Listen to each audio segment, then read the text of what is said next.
នេះជាបទពិសោធន៍ដំបូងនៅក្នុងការទៅជីកចុះឈូកលើកទី1នៅក្នុងឆាកជីវិតរបស់បងប្អូនហើយទៅជីកថ្ងៃនេះក្នុងគោលបំណងយកចុះឈូកនឹងដើម្បីយកទៅឆាកជាមួយនឹងសាច់គោប៉ុន្តែគឺអត់ដឹងថាគេឆាកើតឬក៏អត់ទេតែនៅក្នុងចិត្តគិតថាវាអាចដូចជាកៅអៅឈូកអញ្ចឹងខ្ញុំក៏សម្រេចចិត្តថាទៅជីកសាក់មើលហើយក៏បានគូសំដែរបងប្អូនឃើញហើយមើមខ្ចីអញ្ចេះឆាជាមួយនឹងសាច់គោឆ្ងាញ់ខ្លាំងណាស់បងប្អូនហើយបងប្អូនដែលមិនដែលបានសាក់ឆាមើលទៅឆ្ងាញ់ជាងអាកៅឈូកទៀតយល់ថាម្យ៉ាងម្នាក់មួយបែបចឹងបងប្អូនឆាទៅវាល្មួតមិនទេហើយទៅឆ្ងាញ់មែនទែនហើយមើមឈូកដែលយើងជីកដំបូងគឺយើងទៅសាក់ជីកជាមួយនឹងអាដើមធំចេះឯងម៉ណាយហើយស្មានតែមានមើមគ្មានបានមានមើមអីទេបងប្អូនអាដើមធំចេះមិនដឹងថាមកពីខ្ញុំជីកមិនប៉ះវាឬក៏យ៉ាងណាទេតែជីកទៅវាមិនបានទេចាដើមវាចាស់ហើយចេះគឺអត់មានទេ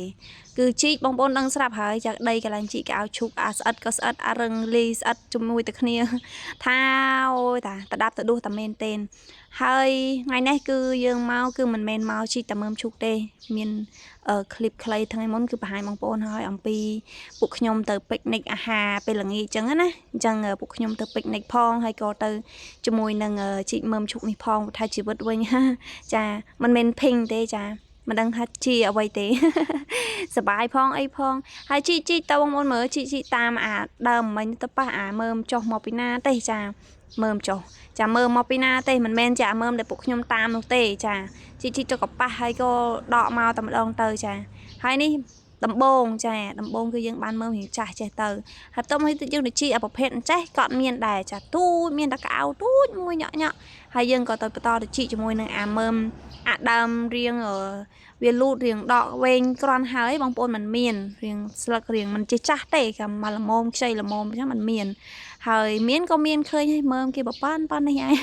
តែខ្ញុំឃើញធ្លាប់ឃើញតាមវីដេអូរបស់គេជនជាតិចិនអីអញ្ចឹងទៅគេដកមកម្នាយហើយមើមគេប៉ុណ្ណាណៃហើយ2 3កង់4 5កង់វែងធំទលុកទលូនទៅពេលតាធៀបពិតខ្ញុំមកជីវាមិនដូចជាឈូកដែលគេដាំហើយគេថតមកឲ្យយើងមើលទេបងប្អូនហើយនេះម្ដើមយើងជីយើងខំណាស់ត្រឹមនឹងបានមួយបើថាមិនមែនស្រួលទេហើយបើថាឲ្យខ្ញុំទៅជីក៏បែបជីមិនបានហូបដែរបងប្អូនដោយសារតែថាកម្លាំងតើកម្លាំងស្វាមីខ្ញុំដូចដំរីអញ្ចឹងហើយមិនបានជីបានបើថាកម្លាំងខ្សោយនោះត្រឹមនឹងបានមួយវាបានដែរគ្រាន់ថាត្រឹមបានមួយនោះក៏វាក្រាន់ដែរហើយដៃយើងក៏មិនជាស្រួលដែរក៏ពងបែកអស់ខ្លះចឹងទៅហើយតោងថ្ងៃនេះក៏ទៅ3នាក់នេះឯងចាដឹងស្រាប់ហើយចារដងជើងប្រយុទ្ធរបស់ខ្ញុំមានតែ3នាក់នេះឯងហើយនេះដើមដែលយើងជីបងប្អូនឃើញអាដើមរៀងមិនសូវជាចាស់ពេកទេនោះស្លឹកមិនសូវជាចាស់ពេកទេរៀងខ្ចីល្មមមិនមានហើយយើងជីទៅអាខ្លះវាមានតែកៅអៅមានតែរស់ហើយមានតែកៅអៅចាមានតែកៅអៅអត់មានមើមទេតែយើងត្រូវតែទៅរោដើមផ្សេងទៀតខ្ញុំជីបានប្រហែលខ្ទង់6 7ដើមហើយខ្ញុំយកមកថ្ងៃនេះគឺខ្ញុំយកមកឆាសាច់គោតែមួយមុខប៉ុណ្ណោះឯងហើយបើថារសជាតិវិញឆ្ងាញ់លើកពៀនបានហើយចាហើយនេះជីវិតដែលរស់នៅស្រុកស្រែជនបទដែរបងប្អូនពេលខ្លះថ្ងៃណាដែលយើងដាច់ម្ហូបដាច់អីខ្លាំងណាដើររុករៀនទៀនព្រៃអីតាមមួយផ្លេតអីអញ្ចឹងក៏វាបានខ្លះឲ្យយើងបានមកហូប2ហូបអញ្ចឹងណាបងប្អូនបើថាយើងអត់ខ្លាំងមិនបាច់ទៅដើរសុំគេទេចានៅតាមព្រៃតាមដប់តាមស្រែយើងគឺមានហូបយើងអាចដើរប្រម៉ែប្រមូលមកឲ្យតែយើងមានអង្គហូបអញ្ចឹងទៅយើងដើរប្រមូលរបស់ព្រៃយកមកហូបជីវិតអ្នកស្រែមានតែប៉ុណ្ណាឯងបងប្អូនហើយគ្រាន់តែថាជីវិតបែបនេះគឺភាគច្រើនគេមិនសូវជាចង់ជួបប្រហែលទេ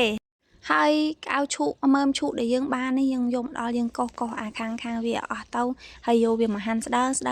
ល្មមបាច់ហាន់ក្រាស់ពេកទេបងប្អូនឆាឆាប់ចូលជាតិលឿនហើយយើងឆាសាច់គោដឹងស្រាប់ហើយយើងមិនបាច់ញ៉ាំសាច់គោយូរទេអញ្ចឹងបើយើងហាន់មើមឈូកក្រាស់ធ្វើឲ្យសាច់គោយើងកាន់តែខ្សោះអស់ជាតិកាន់តែខ្លាំងអញ្ចឹងដាក់គ្រឿងឆាដឹងដាក់ទៅខ្លាញ់ហើយដាក់ខ្ទឹមបំពងឲ្យក្រហមដាក់អំបិលស្ករប៊ីចេងទឹកត្រីរ៉ូឌីប្រេងខ្យងមកអែមអញ្ចឹងទៅ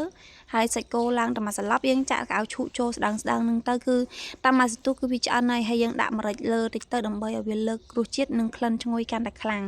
ហើយបើថាតែប៉ុណ្ណេះគឺបានតែបាយមួយពេលឆ្ងាញ់ហើយបងប្អូនអាហារពេលល្ងាចយ៉ាងសុខភាពល្អចាហើយបងប្អូនហើយវីដេអូរបស់ពួកខ្ញុំមានតែប៉ុណ្ណាឯងអញ្ចឹងសង្ឃឹមថាវាជាតថភាពមួយនៅក្នុងសង្គមស្រុកស្រែសបាយប៉ុន្តែវាមិនសបាយពេកទេចាមកល្មមអាចយើងទទួលយកបានអាចរស់នៅបានយូរម្ដងម្កាលយើងដើរ ព្រៃដាក់អីចាបងប្អូនវាធម្មតាទេមានជីវិតមានពេលខ្លះក៏វាស្រួលខ្លះពិបាកខ្លះវាមិនអាចត្រូវកំណត់ថាត្រូវតែស្រួលរហូតទេ